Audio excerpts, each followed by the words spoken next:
김성환의 시사야.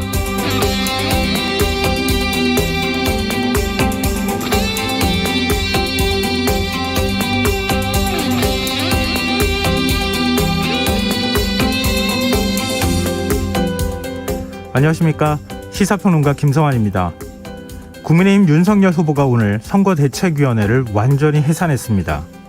제1야당의 유력 대선 후보가 선거를 2달여 앞두고 이런 결정을 내린 것은 그야말로 이례적인 일인데요. 윤 후보는 기존에 비대했던 선대위를 대폭 축소해 실무형 선대본부로 꾸리겠다고 밝혔지만 김종인 총괄 선대위원장이 자진 사퇴 이후로 윤 후보의 정치적 판단을 문제 삼았다는 점에서 윤 후보가 풀어야 할 과제는 적지 않아 보입니다.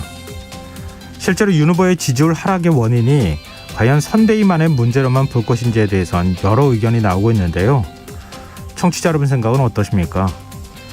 윤석열 후보는 오늘 기존의 입장에서 벗어나 이재명 민주당 후보와의 토론을 통해 대선 후보의 자격을 증명하겠다, 이런 입장을 밝히기도 했는데요. 그 말이 지켜질 수 있을지 조금 더 지켜봐야겠습니다. 이 소식을 포함한 자세한 정치권 움직임 잠시 뒤에 이어지는 뉴스에서 자세히 살펴보겠습니다. 더 깊이 있게 들여다보는 인터뷰 시간에는 선대위 해산이라는 초유의 상황에 직면한 국민의힘 상황을 살펴보려고 하는데요. 며칠 전 스스로 공동선대위원장 자리에서 물러난 분이죠. 국민의힘 조경태 의원과 자세한 이야기 나눠보겠습니다. 수요일 코너죠. 날카로운 시선으로 언론을 비평하는 미디어 직설도 마련돼 있으니까요. 많은 관심 부탁드리겠습니다. 김성환의 시사야는 청취자 여러분들의 관심과 참여 기다립니다. 방송 내용과 관련해 의견 있으신 분들은 문자 보내주십시오. 당첨된 분들께는 모바일 상품권 보내드릴 텐데요. 참여하실 번호는 샵 9730이고요. 짧은 문자는 50원, 긴 문자는 100원의 이용료가 부과됩니다. 콩 게시판을 통해서도 무료로 참여하실 수 있고요. 콩 어플리케이션과 KBS 1라디오 유튜브 채널을 통해서도 저희 방송을 실시간으로 시청 또 참여하실 수 있습니다. KBS 1라디오 김성환의 시사야. 그럼 지금 시작하겠습니다.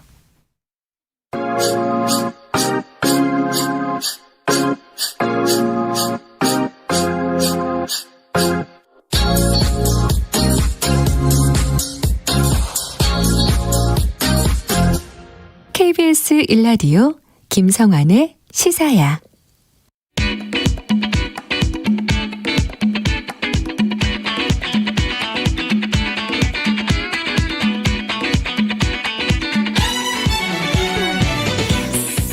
오늘 놓쳤던 뉴스 꼼꼼히 정리해드리는 뉴스야 시간입니다. 오늘은 김민하 시사평론가 나와 계십니다. 안녕하세요. 안녕하세요. 네. 극심한 내용을 겪은 지 사흘째 만인 오늘 국민의힘 윤석열 후보가 오늘 선대위 해산을 전격적으로 선언했어요. 그렇습니다. 윤석열 후보가 국민이 기대했던 처음 윤석열의 그 모습으로 돌아가겠다라면서 이 선대위를 해산한다 이렇게 밝혔는데요. 이 국회의원들에게 자리를 나눠주는 게 아닌 철저한 실무형 선거대책본부를 구성을 해서 실력 있는 젊은 실무자들을 중심으로 선대본부를 끌고 나가겠다라는 설명이었습니다. 김종인 총괄 선대위원장은 윤 후보 선대위 해산 발표에 앞서서 자진 사퇴를 선언했어요. 그렇습니다. 사실 이제 이런 쪽으로 갈 것이다. 어제 밤부터 이제 보도가 나왔기 때문에 기자들이 오늘 아침부터 김종인 위원장을 찾아간 거죠. 네, 그래가지고 그리고 뭐 윤 후보한테 미리 사전에 연락을 받기는 했다면서요? 그렇습니다. 그래가지고 이제 기자들이 입장을 물어봤는데 김종인 위원장이 이렇게 얘기를 했습니다. 선대위 개편을 대통령 당선을 위해서 하자는 건데 뭐 쿠데타니 상황이니 이딴 소리를 하고 그랬기 때문에 이제 뜻이 안 맞으면은 헤어지는 거다. 그래서 이게 이제 자신 사퇴다 이렇게 보도가 나온 거고요. 네. 그리고 김종인 위원장이 이런 얘기도 했습니다. 애초에 선대위 합류할 마음이 없었는데 정권 교체에 도움이 돼야 된다고 하도 그래가지고 내가 합류를 했던 것인데 뭐 이런 소리나 듣고 그래서 더 이상 미련 가질 필요가 없다 이렇게도 얘기를 했는데요. 네. 오후에 기자들이 또 찾아갔습니다. 사무실에 이번에는. 그래서 사무실에 앞에서 또 기자들에게 얘기를 했는데 윤석열 후보가 그 주변 인사들을 겨냥해서 작심 비판을 또 하는 그런 말들이 나왔습니다. 그래서 윤석열 후보가 이제 이른바 언론 보도에 따르면 연기 발언 때문에 상당히 이제 격앙됐었다 이런 보도가 나오지 않았습니까? 근데 그거에 대해서 윤석열 후보가 자기 병에 상당히 상처를 받았다고 생각하는 것 같은데 그런 얘기를 하는 걸 보면서 더 이상 내가 이 사람하고 뜻이 맞지 않아서 같이 일할 수가 없다고 판단했다 이렇게 설명을 했고요. 애초에 이런 식으로 선대위를 구성하면 안 된다고 했고 합류를 해보니까 항공모함 선대위가 돼 있어서 좀 기동헬기를 띄우는 방식으로 잘 해보려고 했지만 잘 안 돼서 전반적인 개편을 주장한 거였는데 듣지 않았다 이 얘기를 결국. 그리고 이준석 대표하고 자신하고 쿠데타를 했다는 식으로도 얘기를 하던데 내가 뭐가 답답해서 이준석 대표하고 쿠데타를 하겠느냐 이런 얘기를 막 쏟아냈습니다. 네. 그러면서 이제 이딴 소리 이런 표현을 계속 거듭 썼다는 게 이제 이런 보도 내용입니다. 사실 김종인 선대위원장이 이틀 전에 선대위 전격 개편을 발표했었잖아요. 그렇습니다. 전면 개편을 발표했었죠. 그리고 그날 이제 그 윤석열 후보하고 저녁에 비공개 회동을 가졌다고 하는데 그 이후에 모든 걸 후보에게 일임했다. 그렇습니다. 이런 식의 반응이 나왔을 때 좀 이상하다. 김종인 위원장이 누구한테 일임을 할 상황은 스타일이 아니잖아요. 그런 생각이 들었었는데 결국은 이 후보 손에 모든 게 정의가 끝나는 이런 상황이 된 건데, 근데 윤 후보는 사실 선대위 전면 개편이 아니라 아예 선대위 자체를 해체하는 초강수를 뒀어요. 왜 그랬다고 보십니까? 일단 지금 지지율 하락세가 이제 너무나 이제 명확하기 때문에 특히 이제 신년 여론조사에서 전반적으로 하락하는 추세지 않습니까? 예. 그래서 뭔가를 해야 된다라는 점은 분명한 거죠. 그리고 지금까지 선대위가 제대로 작동하지 않은 것 또한 그것도 부정할 수 없는 문제였기 때문에 선대위를 뭔가 개편하고 하는 일들이 있어야 되는데 전면 해체에 가까운 방식으로 전면 개편을 사실은 요구해 오지 않았습니까? 김종인 위원장하고 이준석 대표가. 네. 그래서 이걸 수용을 해야겠는데 그런데 김종인 위원장이 개편을 하는 게 아니고 자신이 개편을 해야겠다고 마음을 먹은 것은 결국 김종인 위원장에게 키를 줄 수가 없다. 특히 앞서 말씀드린 대로 연기 발언 이런 것 때문에 상황 프레임에 말려들 이 가능성이 있어서 내가 이건 직접 해야지 안 되겠다 이런 판단을 했을 것 같고요. 그리고 이준석 대표에 대해서 오늘도 얘기를 했는데 대표로서 역할을 잘 할 것으로 기대한다라고 했지 특별히 이제 좀 서로 자극하는 얘기를 좀 안 하려고 하는 모양새였습니다. 그거는 김종인 위원장을 배제를 한 이런 선택을 한 거에 더불어서 이준석 대표하고까지 싸우면 이거는 오히려 이제 득이 훨씬 더 많아진다 이런 판단하에 이준석 대표를 자극하지 않으면서도 동시에 지금 이준석 대표에 대해서 당내에서는 굉장히 비판적인 여론이 많지 않습니까? 네. 그래서 껴안는 것도 지금은 그렇게 하지 않고 거리를 좀 둘 필요도 있겠다. 이런 판단을 동시에 하고 있는 게 아닌가. 그 결과가 우리가 본 오늘의 이 상황이다. 이렇게 좀 생각이 됩니다. 네.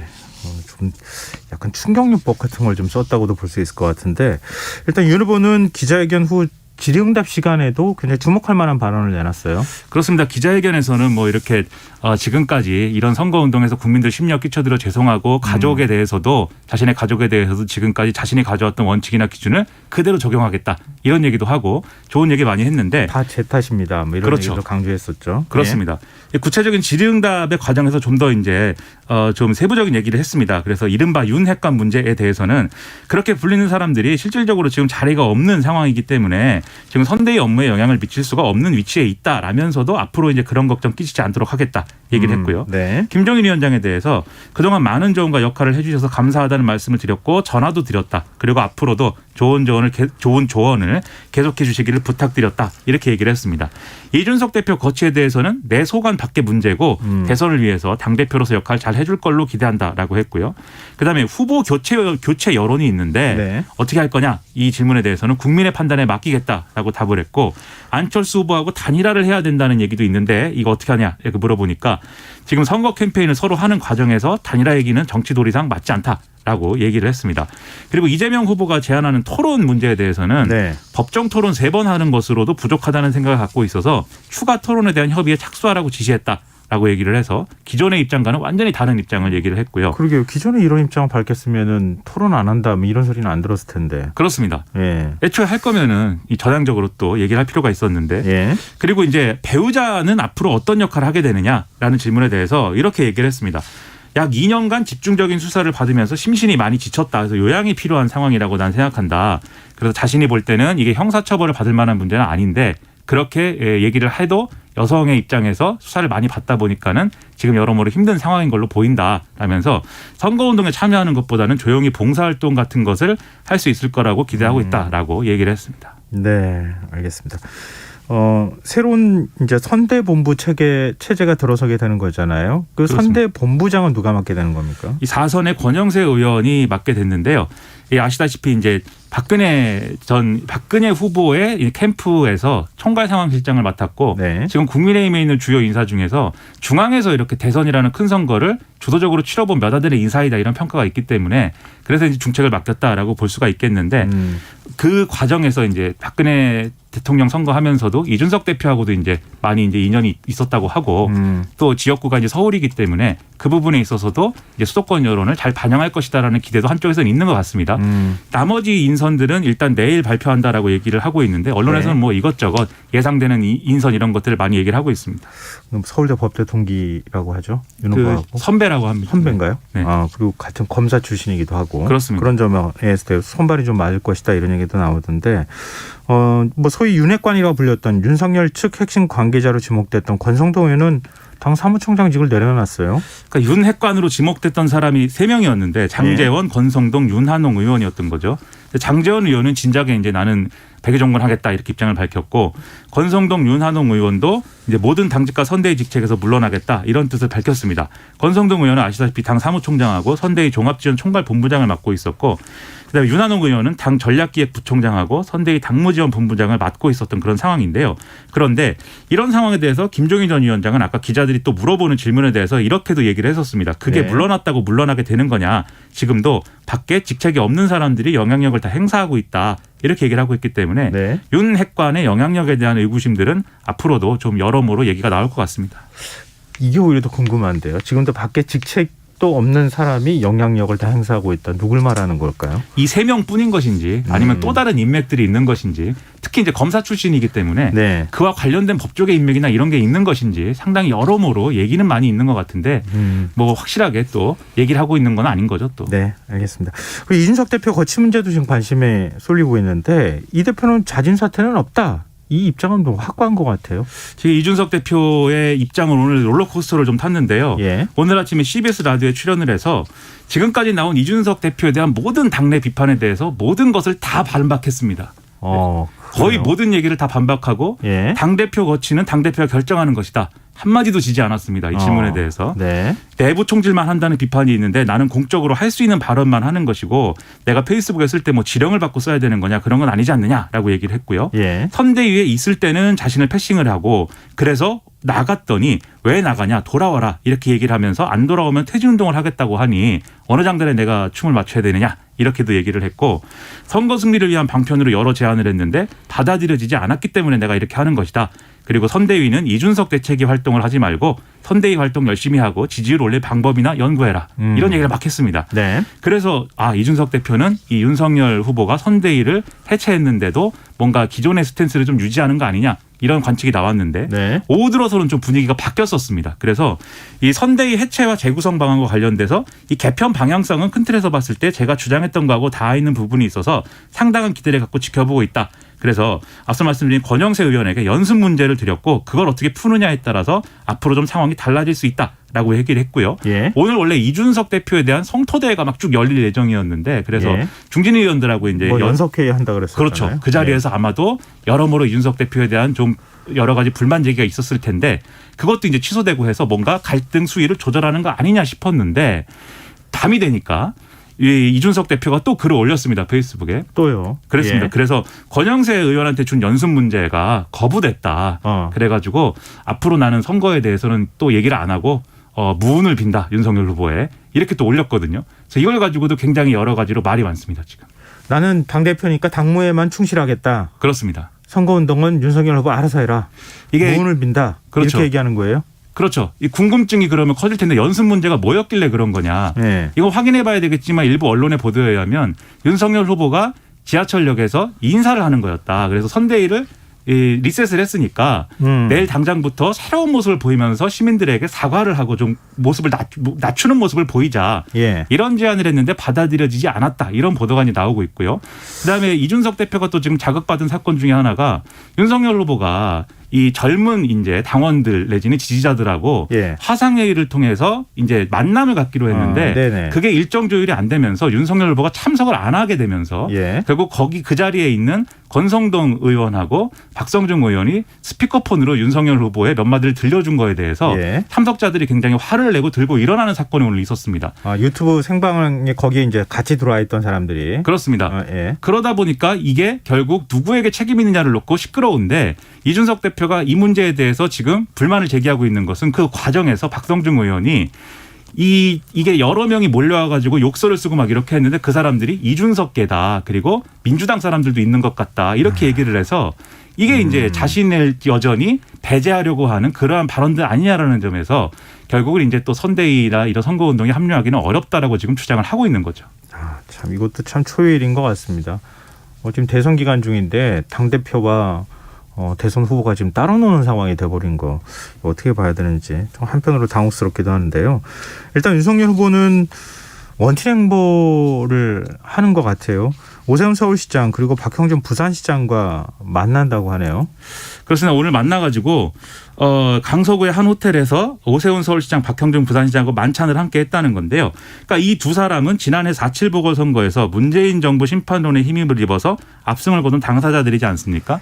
그래서 이 두 사람에게 좀 조언도 받고 하면서 여러모로 이제 그 당시의 전략을 다시 구사해 볼 수 있는 이러한 점들을 좀 찾아보려는 그러한 노력을 보여주려고 한 것 같고요. 예. 또 이 자리에서 이제 나름대로 위로도 있고 그다음에 이제 윤석열 후보가 저 때문에 이제 고생 많이 하게 해드려서 시민들에게 죄송하다 뭐 이런 얘기도 했다고 하고요. 예. 그리고 김종인 위원장의 빈자리를 채울 전략이 필요하기 때문에 홍준표 의원과 유승민 전 의원 경선에서 이제 겨뤘던 상대들에 대해서도 좀 선대위에 모셔야 되는 거 아니냐 이런 얘기도 나오고 또 한쪽에서는 안철수 대표하고 단일화를 해가지고 이 빈자리를 또 채워야 되는 거 아니냐라는 얘기도 나온다고 해서 여러 가지로 또 노선과 전략이라는 게 다양한 제안들이 내부에서 나오고 있는 것으로 보입니다.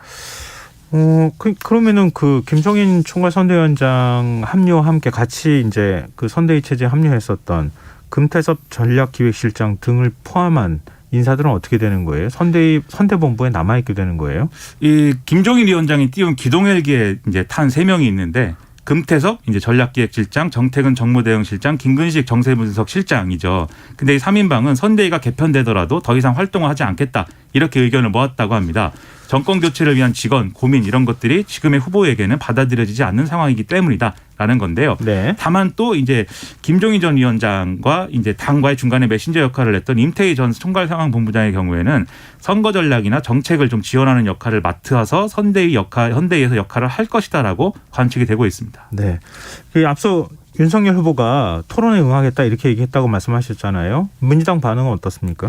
일단 민주당은 여기에 대해서 환영 입장을 밝히고 있고요. 이 송영길 대표 등등은 법정 토론 3회만으로는 부족한 것이다. 그래서 추가 토론을 해야 된다라는 얘기를 계속해서 강조하고 있는 그런 상황입니다. 그리고 여기에 더해서 오늘 선대위가 해체된 거에 대해서 민주당에서는 민주당 측 인사들이 이제 후보가 문제인데 스스로를 돌아보지 않고 김종인 전 위원장을 토사구팽하지 않았느냐 이런 이제 비판적인 메시지도 쏟아냈는데요. 네. 한쪽에서는 지금 그럴 때가 아니다. 내부 단속을 할 필요가 있다. 네. 지금 우리가 앞서간다고 해서 이렇게 좀 오만한 모습을 보이면 바로 상황이 뒤바뀔 수 있으니까 우리가 여러모로 이런 좀 속도 조절이나 이런 걸 하자 이런 얘기도 나오고 있는 그런 상황입니다. 그래서 저는 골프를 치지 않는데 그런 얘기가 있다고 하더라고요. 골프와 선거는 뭐 머리를 드는 순간 무너진다 뭐 이런 얘기가 있기 때문에 그런 얘기들도 하는 모양입니다. 뭐 이렇게 해서 무리를 빚은 사람들은 바로 선대에서 퇴출시키겠다 뭐 이런 경고도 지금 하고 있는 상황이더라고요. 그렇습니다. 지금 여러분께서는 KBS 라디오 김성원의 시사와 함께하고 계십니다. 계속해서 뉴스야 이어가겠습니다. 이제 민주당 얘기도 좀 해보죠. 민주당 이재명 후보는 오늘 이낙연 전 대표와 광주를 찾았어요. 광주 김대중 컨벤션 센터에서 국가 비전, 국민 통합이 광주 비전 회의에 두 사람이 참석을 한 건데요. 이재명 후보는 민주당과 개혁 민주 진영의 통합과 연대의 정신을 믿는다라면서 단결을 해가지고 새로운 나라를 함께 만들자라고 주장을 했습니다. 그러면서 열린민주당하고 합당하는 문제하고 그다음에 이 대사면, 정치적 대사면 방침에 따른 과거 탈당자들의 복귀 이런 문제들을 언급을 하면서 뭔가 단결을 해야 된다, 힘을 모으자 이런 메시지를 강조를 했고요. 이낙연 전 대표도 양극화 해소, 복지 확충 이런 것들을 이루어야 된다라면서 이재명 동지와 민주당이 해내겠다라고 화답을 했습니다. 지금 이낙연 전 대표하고 이재명 후보가 같이 지금 일정을 지금 수행하고 있는 게 지난번에 이제 지난해 12월 말에 오찬회동을 한 이후에 4번째거든요. 네. 그리고 이번 달 중순에 또 이제 함께하는 행사를 한 번 더 한다고 하니까 이낙연 전 대표가 참여를 안 해가지고 뭔가 원팀이 안 되고 있다라는 얘기는 이제 옛날 얘기가 된 것 같습니다. 근데 민주당도 선대위를 더 슬림화하게, 그러니까 비대했던 선대위를 조금 더 이렇게 줄인다고요? 민주당이 이제 좀 이번에 오늘 이제 내놓은 이제 브리핑 내용을 보면은 좀 더 혁신적인 본격적인 혁신과 쇄신에 나서겠다라는 건데 예. 선대위 인원의 30%를 지역과 현장으로 파견하겠다. 그래서 이 시도 선대위 조직 사업에 투입하고 그다음에 리스너 프로그램 이렇게 이 국민들의 목소리를 듣고 그것을 이제 정책 공약으로 만드는 이러한 선대위에서 하고 있죠. 그렇습니다. 예. 이런 활동을 활성화하겠다 이렇게 밝혔고요. 그리고 대선에 얼마나 기여했느냐를 지방선거 공천에 반영하겠다라는 얘기도 하고 있는데 왜냐하면 지금 대선에 스스로의 여러 가지 역량을 투여하기보다는 이 지역 조직에 있는 이제 예비 후보자들이나 당협위원장들이요. 지금 이제 대선보다는 자기 선거 준비하는 거 아니냐라는 얘기가 있다 보니까 그래서 대선을 준비하는 데 기여를 하면 그것을 이제 지방선거에 좀 플러스 요인을 주겠다라고 얘기하는 그런 당근책을 내놓은 거고요. 이재명 후보의 경우에는 이번 주말에 대중교통을 이용해서 서울 시내를 좀 다니면서 시민들의 쓴소리를 듣겠다라는 계획까지도 얘기를 하고 있습니다. 네, 뭐 정책 행보도 박차를 가하는 분위기예요. 오늘은 이제 이 젠더 폭력 근절 4대 정책 공약을 공개를 했는데요. 예. 그래서 이 젠더 폭력, 데이트 폭력이라든가 스토킹, 성폭력 등의 가해자 처벌 및 피해자 보호 강화, 그리고 아동 청소년 대상 성범죄의 무관용 엄벌, 디지털 성범죄 근절 및 불안 해소, 그다음에 반복되는 군대 내 성폭력 악습 근절 이런 것들을 공약으로 내놨습니다. 그리고 여기에 더해서 소확행 공약 시리즈를 내놓고 있지 않습니까? 예. 최근에 크게 화제가 된 건 이제 탈모 문제인데 네네. 뭐 저희 두 사람은 뭐 그 공약은 사실 조금 관심이 좀 덜해요. 네. 그 공약에 대해서는. 뭐 대선 뽑는 게 아니라 심는 거다 뭐 이런 얘기가 돌고 있다면서요. 그렇죠. 근데 저희는 이제 머리카락 숫자는 많으니까. 아, 네네. 그것만 많으면 별로 좋은 건 아니지만. 하여튼. 그렇죠. 네. 네. 하지만 많은 분들이 고통을 겪고 있으니까. 네. 근데 거기에 더해서 이제 노인에 대한 노령연금 감액제도를 언급을 하면서 이 제도를 개선하겠다라고 얘기를 했습니다. 국민정서에 가입해갖고 10년 이상 납부를 하고 60세가 넘을 경우에 노령연금을 받게 되는데 만약에 자기가 소득이 있으면 그거에 비례돼 가지고 최대 5년간 연금의 절반까지 삭감이 되는데 이게 불합리한 제도이기 때문에 고치겠다. 네. 좀 이런 식으로 정책 공약을 막 이렇게 쏟아내는 그런 행보를 또 하고 있습니다. 근데 추경은 어떻게 하는 겁니까? 오늘 윤호중 민주당 원내대표가 국회에서 이제 코로나 극복 신년 추경 연석회의에 참여를 해서 말 그대로 신년 추경이 되게 하겠다라고 공언을 했고요. 박완주 정책위 의장도 2월 임시국회 내에 처리하는 게 바람직하다라고 얘기를 했고 내부적으로는 추경안 관련돼서 의견 수렴과 규모 산정 작업에 착수한 상황이라고 하거든요. 그래서 이 추경의 내용은 소상공인 자영업자에 대한 손실보상을 우선으로 반영하고 여력이 되면 전국민 재난지원금까지 검토한다라는 입장으로 속도를 빠르게 내겠다라고 하는 입장입니다. 네. 북한이 오늘 탄도미사일로 추정되는 발사체를 동해안으로 발사했어요. 합참이 오늘 밝힌 바에 따르면 오전 8시 10분께 내륙에서 동해상으로 탄도미사일로 추정되는 발사체 한 발을 북한이 발사했다. 그리고 추가 정보에 대해서는 한미 정보 당국이 정밀 분석 중이다라는 거였는데요. 네. 뭐 현재까지 사거리 등이나 이런 걸 이제 공개된 정보를 바탕으로 보면 단거리 미사일로 분석이 되는 그런 상황입니다. 일각에서는 지난해 9월달에 북한이 발사한 극초음속 미사일 화성 8형의 후속 시험 발사 아니냐 이런 관측도 나오고 있습니다. 네. 근데 문재인 대통령은 그럼에도 대화의 중요성을 계속 강조하고 있네요. 그렇습니다. 오늘 강원도 고성군에서 이 제진역에서 이 동해선 강릉 제진 철도건설 착공식이 있었는데 여기에 네. 대통령이 참석해서 이런 북한이 단거리 발사체를 발사하는 상황을 근원적으로 극복하기 위해서 대화의 끈을 놓아서는 안 된다라고 이 대화의 중요성 강조를 했고요. 네. 또 정부도 NSC 상임위를 이제 긴급회의로 화상으로 개최를 했는데 좀 한미 국방 및 정보 당국 간의 긴밀한 공조를 통해서 이 발사체에 대해서 이제 정보를 공유하고 분석하자라는 것과 함께 결국 남북 관계 경색과 긴장 상태를 해소하기 위해서는 대화 재개가 가장 중요하다라는 점을 재확인했다라고 얘기를 하고 있습니다. 또 하나 주목되는 게 청와대가 배포한 보도자료에 북한의 발사체 발사를 두고 도발이라는 표현을 이제 쓰지 않았다라는 건데요. 네. 이거는 지난번에 북한이 이른바 이중 기준을 언급을 하면서 네네. 자기들이 미사일 쏘면 도발이라고 하고 왜 이 한국이 하면은 그것은 네. 그냥 어떤 군사 행동 뭐 그렇게 되는 거냐. 그거 온당치 않다라고 주장했기 때문에 네. 이런 부분들을 좀 반영한 듯한 그러한 기류가 있다라는 겁니다. 그리고 오늘 국회에서 긴급 현안 질의가 열렸다면서요? 그렇습니다. 관련돼서 서욱 국방부 장관이 이 국방위 전체 회의에 나가서 이것은 도발이냐 아니냐라는 이 국민의힘 하태경 의원 질문에 대해서 도발의 구체적인 기준을 얘기를 했습니다. 네. 도발은 우리 국민과 영토, 영해, 영공에 위해를 가하는 것이라고 통합방위법에 규정이 돼 있기 때문에 그에 준해서 판단할 것이다 라는 거였고요.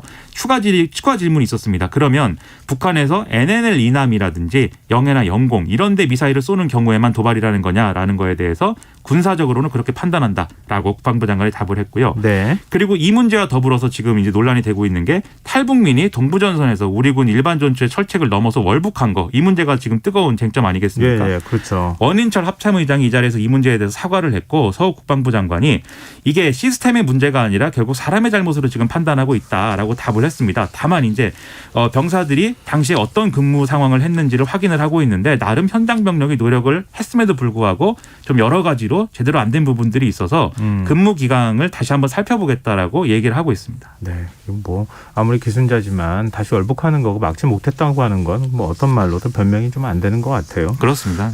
또 문재인 대통령이 이 문제와 관련해서 메시지를 낸 게 있습니까? 이 참모들에게 이렇게 얘기를 했다고 합니다. 22사단에서 발생한 경계 작전 실패는 있어서는 안 될 중대한 문제이고 이런 상황이 반복되는 점에 대해서 군은 특별한 경각심과 책임감을 가져야 된다. 군 전반의 경계태세에 대해서 특별 점검을 실시해서 이런 일이 재발하지 않도록 하라. 이렇게 지시를 했다는 게 청와대의 설명입니다. 네. 저 화제를 좀 바꿔서요. 국회 윤리심사자문위원회. 이게 참 언제 회의 여는 곳 기구인지 잘 모르겠는데 윤미향, 박덕흠, 이상직 의원에 대한 제명을 건의하기로 했어요. 그렇습니다. 앞서 윤리특위가 지난해 11월 달에 이 3명에 대한 징계 요구안을 상정했고 그리고 나서 이제 외부 기구인 자문위로 이걸 회부를 했거든요. 네. 근데 오늘 이제 윤리심사 자문위가 제명 이유와 관련돼서 이견이 있었지만 어쨌든 제명으로 의견을 모았다라고 밝힌 겁니다. 아시다시피 박덕흠 의원의 경우에는 가족회사가 피감기관으로부터 수주 계약을 맺을 수 있게 개입해가지고 이게 이해충돌이다 이런 이제 의혹을 받아서 징계안이 발의가 된 그런 상황이었고 네. 재작년 9월달에 국민의힘 탈당했지만 이제 최근에 복당을 해서 이게 또 논란이 되고 있는 그런 상황이고요. 윤미향 의원의 경우에는 익히 아시다시피 이제 정의연 문제로 그 전신인 이 정대협과 정의연의 손해를 가했다 뭐 이런 의혹을 받고 있는 것이고 네. 이상직 의원은 자녀가 소유한 이스타홀딩스의 비상장 주식을 매각하거나 백지 신탁하지 않았다는 문제에 대해서 이제 징계안이 발의된 그런 상황입니다. 이 자문위가 징계 의견을 내놓은 거에 대해서 윤리특위가 다시 이것을 징계 심사 소위로 넘겨서 심의를 하고 전체 회의에서 징계 여부 및 수위를 결정을 하게 되는데요. 네. 이 특위가 징계안을 의결을 하면 다시 또 국회 본회의의 의결을 거쳐갖고 최종 확정이 되는 것이기 때문에 앞으로도 절차가 상당히 또 남아 있습니다. 근데 박덕흠 의원은 어제 국민의힘에 복당하지 않았나요? 그렇습니다. 복당을 했기 때문에 이게 또 당적을 다시 갖게 됐다는 점에서 예. 이게 또 하나의 어떤 방패막이가 되는 거 아니냐 이런 얘기가 또 나오고 있고요. 예. 그리고 이런 문제와 더불어서 그동안 국회의원들에 대해서 이렇게 윤리특위가 여러모로 징계안을 올린 게 결국 본회의까지 가는 과정에서는 솜방망이 처벌에 그쳤다 이런 지적도 나오고 있는 그런 상황이거든요. 네. 호랑이를 그렸는데 마지막에 보니까는 뭐 고양이도 아니고 쥐도 아니더라. 아무것도 아니더라. 특히 이제 18대 국회 때 아나운서 비하 발언을 했던 강영석 전 의원에 대해서 네네. 의원직 제명이 결정이 됐었는데 이게 본회의에서 부결이 됐고 이후에 30일간 국회 출석 정지로 징계 수위가 대폭 낮아진 이 사례도 있기 때문에 네. 이거 과연 이제 제대로 징계가 되겠느냐에 대해서는 의문이 여러모로 커지고 있습니다. 우리 지금 방송 듣고 계시는 청취자분들이나 국민들도 잘 안 믿을 것 같아요. 국회의원들이 이런 문제에 있어서 좀 단호한 태도를 보일 필요도 있지 않을까 싶네요. 네, 오늘 뉴스 여기까지 하겠습니다. 지금까지 김민아 시사평론가였습니다. 고맙습니다. 고맙습니다.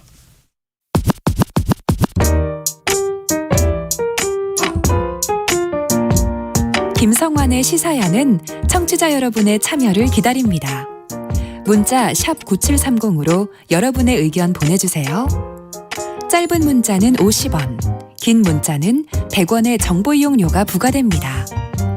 애플리케이션 콩, 유튜브 채널 KBS 일라디오에서는 무료로 참여하실 수 있습니다.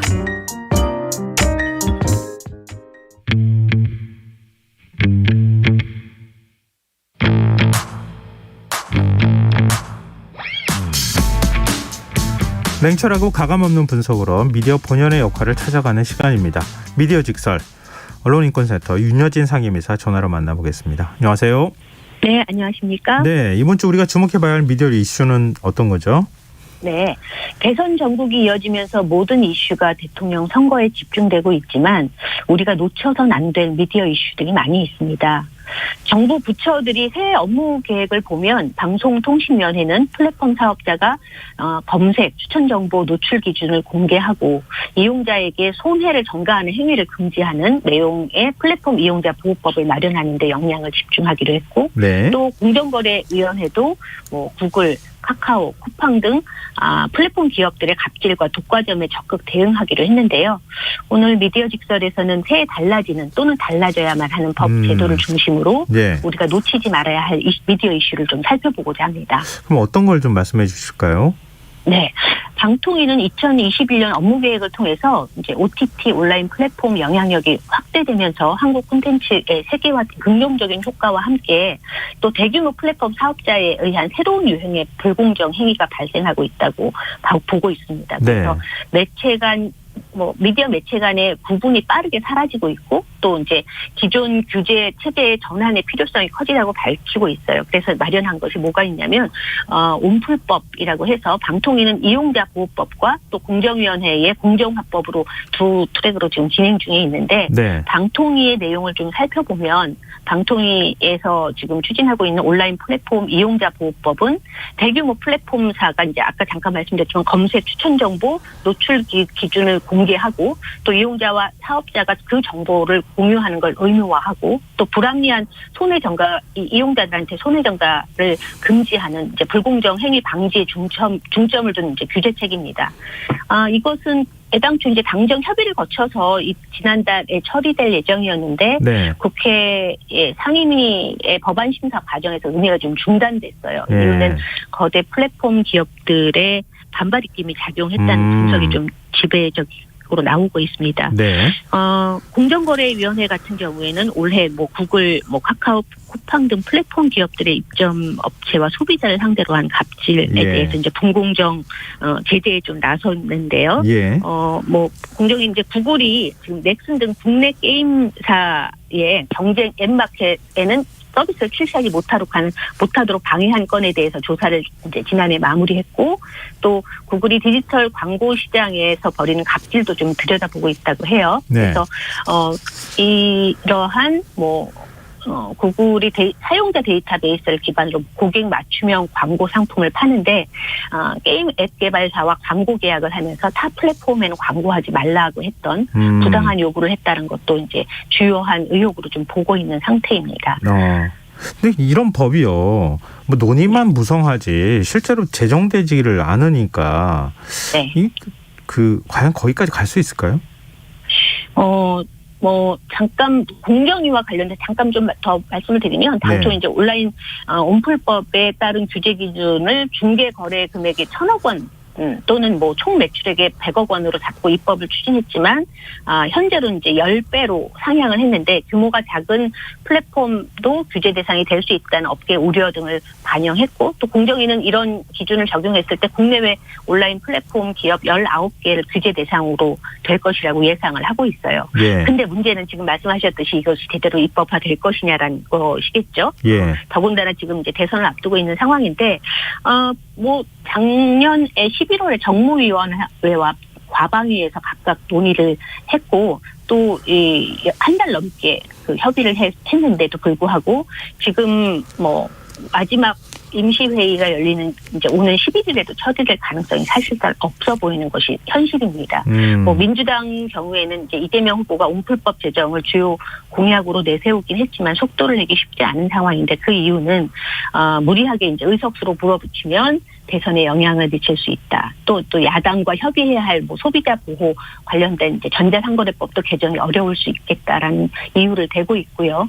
또 야당 측에서는 공정위하고 방통위 의무 협의 조항에 따른 중복 규제 우려도 있다. 네. 규제 플랫폼 선별을 위해서 명료한 기준이 좀 더 마련돼야 된다. 또 하나는 과방위에 한국 인터넷 기업협회를 포함해서 다수 IT 기업이 모인 디지털 경제 연합 이 이제 현재의 온풀법에 대해서 강하게 반대하고 있는 게 좀 작용하고 있지 않나 이런 것들을 좀 볼 수 있을 것 같습니다. 근데 지금 공정위는 법과는 별개로 플랫폼 기업의 불공정 행위를 들여다보겠다 이런 입장 아니겠습니까? 맞습니다.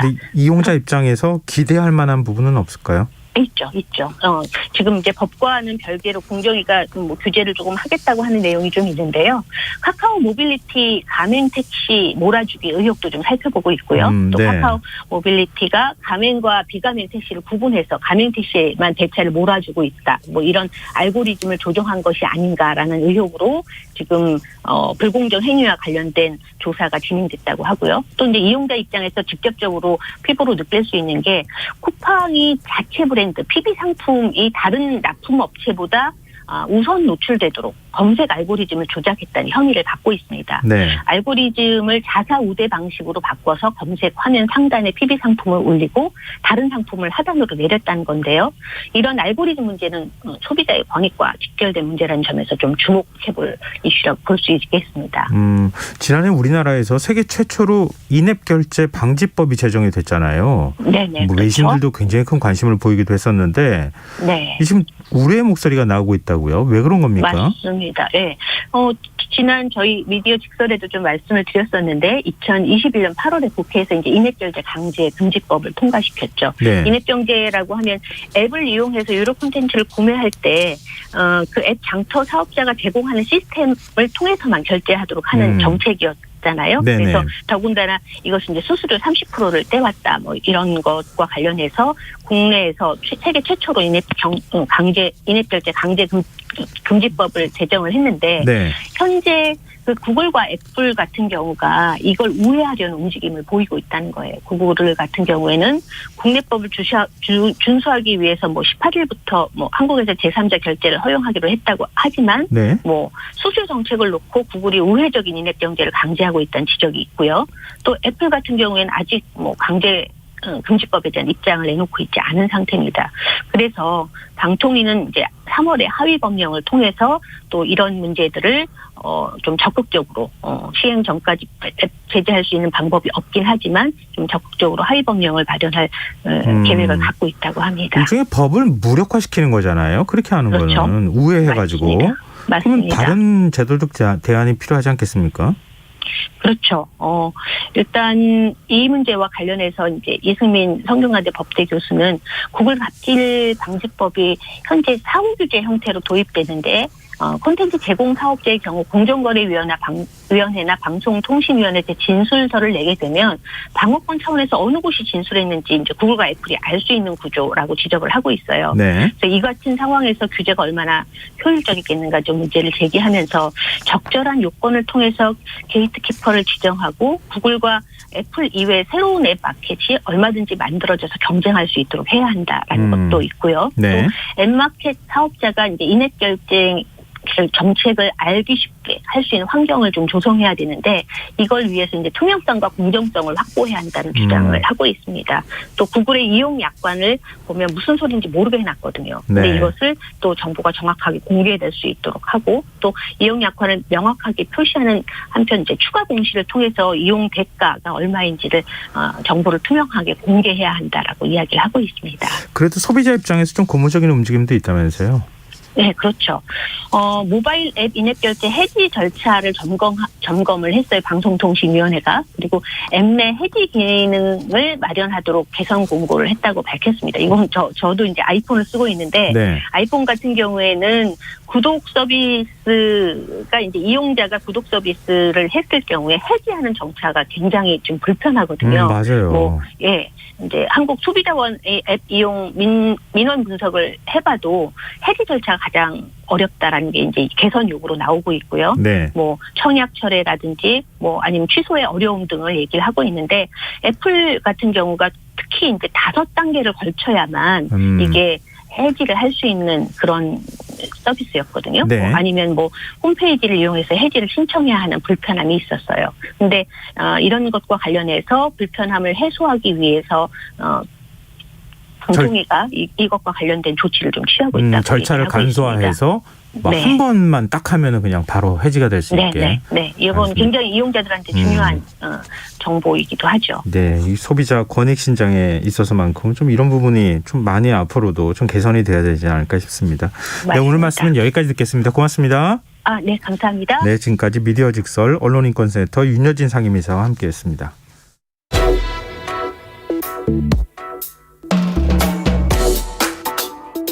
더 나은 내일을 준비하는 시간 KBS 1라디오 김성환의 시사야. 윤석열 국민의힘 대선 후보가 한 달 만에 선대위 해체를 선언했습니다.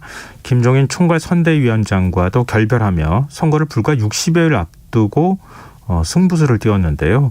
선대위 해산이란 극약 처방으로 과연 지지율 반등에 성공할 수 있을지 오늘은 공동 선대위원장으로 계셨던 국민의힘 조경태 의원 연결해서 얘기 나눠보겠습니다. 안녕하십니까?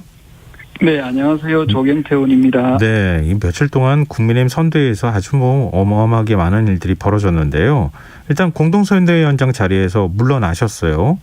이 오늘 쇄신안을 발표하기까지 그동안 어떤 얘기가 오갔습니까? 당내에서는.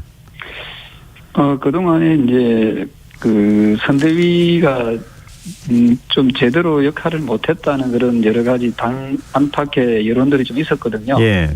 가장 중요한 것은 의사결정이 상당히 복잡한 구조다 보니까 어떤 문제를 이제 좀 스피드하게 네. 잘 결론을 내리지 못하고 또 집행도 잘 안 되는 그러한 사항들이 계속 반복되다 보니까 아마도 이번 기회에 선대위를 좀 더 슬림화해서 좀 더 체계적이고 좀 빠른 그런 선대위를 구성하기 위해서 이번에 개편을 하게 된 것 같습니다. 네. 근데 지금 소통이 안 됐다고 말씀하셨는데 지난해 12월 3일 울산회동을 통해서 서로 간에 이제 김종인 총괄 선대위원장이 당내로 와서 선대위를 맡게 됐잖아요. 그러고 난 다음에 이준석 대표가 또 한 번 이제 선대위직을 내려놓으면서 소통 부재 문제를 지적했단 말이에요. 근데 그러고 한 보름 정도를 시간이 지나가 버렸어요. 근데도 네. 여전히 선대위 문제가 개선이 안 됐거든요. 구체적으로 어떻게 소통이 안 된 거예요? 체계 자체가 상당히 좀 복잡한 구조였거든요. 예. 총괄 선대위원장이 있고 상임 선대위원장이 있고 또 공동 선대위원장이 있고 또 6개의 또 총괄 본부가 있고 예. 이런 구조다 보니까 이게 의사결정이 어디서 최종적으로 내리는지에 대해서 상당히 좀 복잡하게 되어 있었던 것 같고요. 네. 그래서 이번에 결과론적으로 봤을 때 그 후보의 그 리더십이 이제 발휘가 될 수 있도록 네. 그런 어떤 선대위가 결과론적으로 저는 잘 해체했다 이런 생각이 들고요.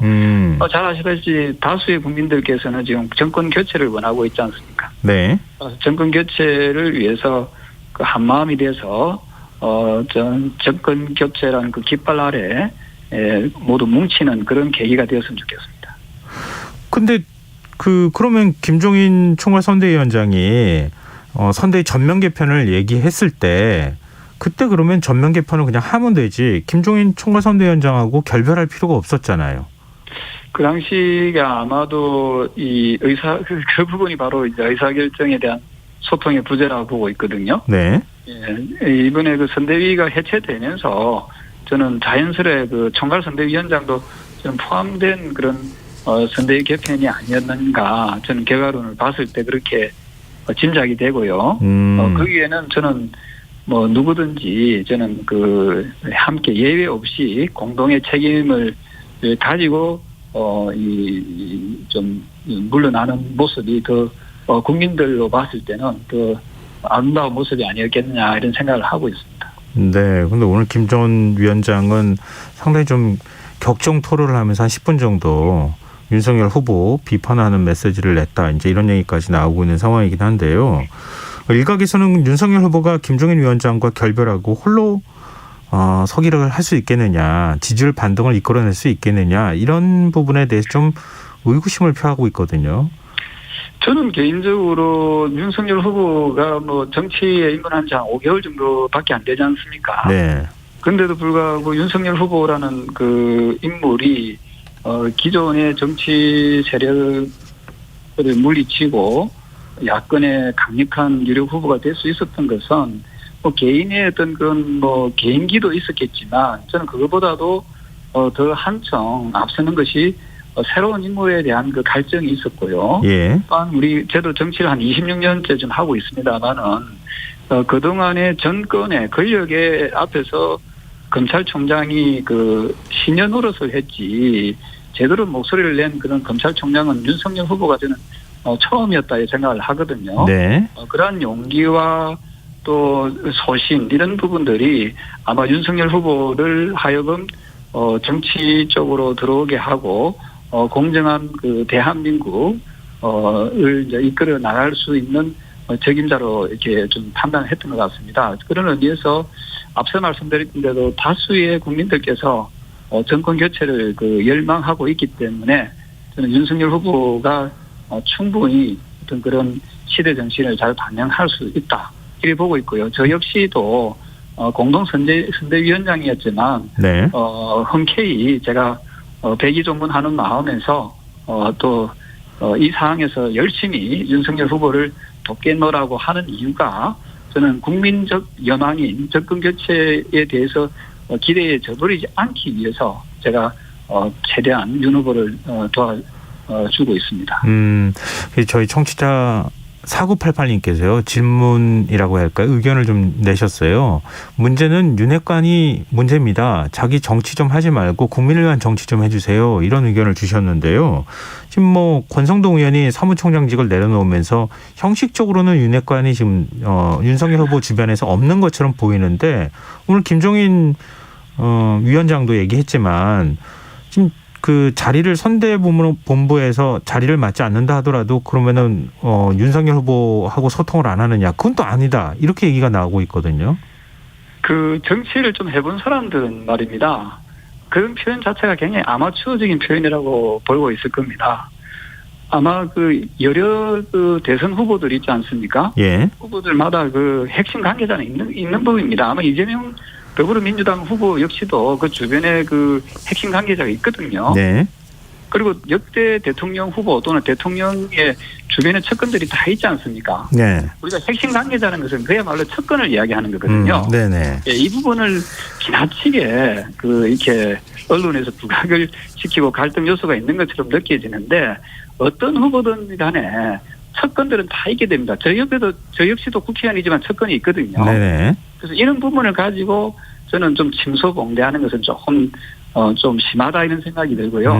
네. 다만 그런 부분들이 다소 좀 서툰 면은 있었죠. 이런 부분을 이제 윤석열 후보가 정확하게 표현을 하면 되는데 이제 들어온 지 한 5개월 정도 되다 보니까 상당히 이런 그 표현에서 좀 어색할 수가 있거든요. 네. 하지만 저는 개인적으로 어쨌든 그 지금은 그 이렇게 단촐하게 그 선대위를 좀 이렇게 꾸려서 저는 윤석열 후보 중심으로 저는 정권 교체의 어떤 그 열망을 우리가 그 일신 단결해서 나아간다면 틀림없이 좀 좋은 결과를 얻어낼 수 있다 이렇게 보고 있습니다.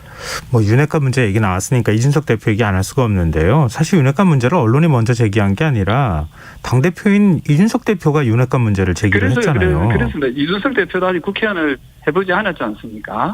이준석 대표 역시도 주변에 대표를 어느 정도 이렇게 옹호하거나 또 지지하거나 또 주변에 또 좀 이렇게 좀 가까이에서 좀 보좌하는 분들이 계실 겁니다. 틀림없이. 예. 혼자는 정치를 하지 않을 거 아닙니까? 예. 그래서 저는 그 부분에서 이준석 대표 역시도 아마 그런 그 심한 그런 표현을 쓰려고 하지 않았을 텐데 이런 부분들이 언론을 통해서 좀 침소봉대된 측면이 없지 않아 있다 이렇게 보고 있고요. 우리가 예.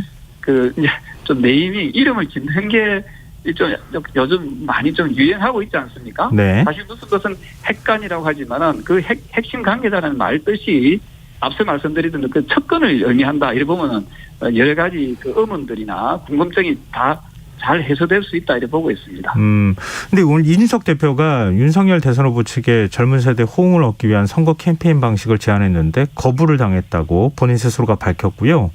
그래서 당무에 난 충실하겠다. 윤석열 후보 무운을 빈다. 나는 도울 생각이 없다. 이런 뜻으로 좀 해석되는 발언을 내놨거든요. 이준석 대표 어떻게 되는 겁니까 앞으로? 저는 그렇게 보지 않고요. 예. 그 국민의힘 당원들이라면은 또 정권 교체를 저는 이준석 대표가 바라지 않겠습니까? 예. 저는 정권 교체를 바란다 보고 있고요. 앞서 윤석열 후보가 얘기했다시피 그 당 대표는 또 당 대표로서 역할을 또 충실히 하면 되는 거고요. 예. 더불어민주당 예를 들면 더불어민주당 같은 경우에는 이재명 후보 외에 그 선대위원장이 누군지 이런 거 잘 모르지 않습니까 국민들께서. 네. 예, 그동안에 저는 국민의힘에서 약간의 좀 문제가 있었다면은 그 후보가 좀 도드라져야 되는데 후보가 좀 도드라지지 않게 된 부분에 대해서는 각자들 저를 비롯해서 각자들이 좀 반성해야 된다고 보고 있고요. 그래서 네. 이번 차에 저는 윤석열 후보가 좀 더 도드라져 보이고 돋보이고 윤석열 후보의 경쟁력이 조금 더 이렇게 돋보일 수 있는 그런 계기가 될 것이라고 보고 있고요. 그런 의미에서 상당히 저는 긍정적으로 해석하고 있습니다. 네, 지금 선대위 체제 개편과 그다음에 이준석 대표와의 문제 이런 부분들을 얘기했는데요. 저 이거 하나 여쭤보고 싶어요. 오늘 윤석열 후보 이제 기자회견을 했잖아요. 기자회견 모습 어떻게 보셨는지 좀 궁금해요. 왜냐하면 좀 절실함, 절박함 이런 것들이 별로 안 느껴졌다고 하는 그런 여론도 있거든요. 네, 그는 보기에 따라서 또 어떻게 해석하느냐에 따라 다를 수가 있습니다. 네. 다만 윤 후보가 왜 이 시대에 나오게 되었는지 불과 5개월밖에 되지 않는 그 새로운 인물이 왜 나오게 됐는지 그거는 너무도 자명한 거 아니겠습니까? 네. 그동안의 민주당 정권, 문재인 정권에 의해서 우리 국민들이 얼마나 실망을 하고, 그리고 얼마나 고통스러웠습니까? 특히 부동산 문제 이것은 정말 회복할 수 없는 고통을 줬고 또 주고 있거든요. 네. 그래서 저는 이런 생각을 합니다. 현 정권이 잘못해서 국민들이 고통받고 어려워진다면은 저는 반드시 이 정권을 교체해야 된다 생각을 합니다.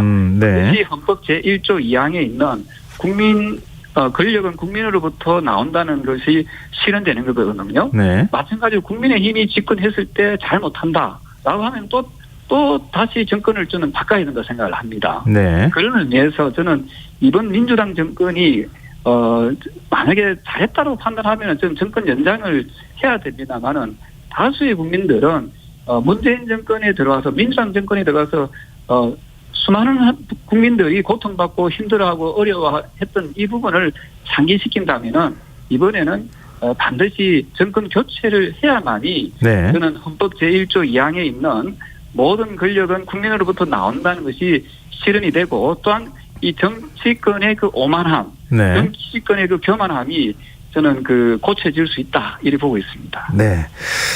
홍준표 의원 선대위 합류 가능성 어떻게 보세요? 저는 지금도 합류가 되어 있고요. 그래요? 앞서 말씀드렸던 대로 홍준표 전 대표 역시도 국민의힘에 의한 정권 교체를 저는 바라고 있다고 보고 있거든요. 네. 그래서 저는 그런 부분에서 우리가 국민적 대의를 저는 무시하지 않을 것이다라고 보고 있고 시간이 지날수록 저는 참여의 강도는 더 높아질 가능성이 매우 높다. 저는 그렇게 예측하고 있습니다. 혹시 홍준표 의원하고 최근에 연락해 보신 적 있으세요?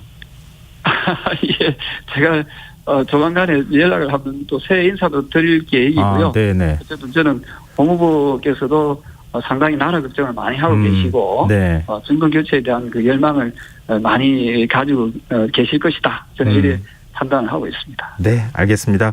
오늘 말씀 고맙습니다. 네, 감사합니다. 네, 지금까지 조경태 국민의힘 의원이었습니다. KBS 라디오 김성환의 시사 1부 순서는 여기서 마무리하겠습니다. 2부에선 화제성 뉴스를 살펴보는 밤참 뉴스, 슬기로운 법률 생활이 준비되어 있습니다.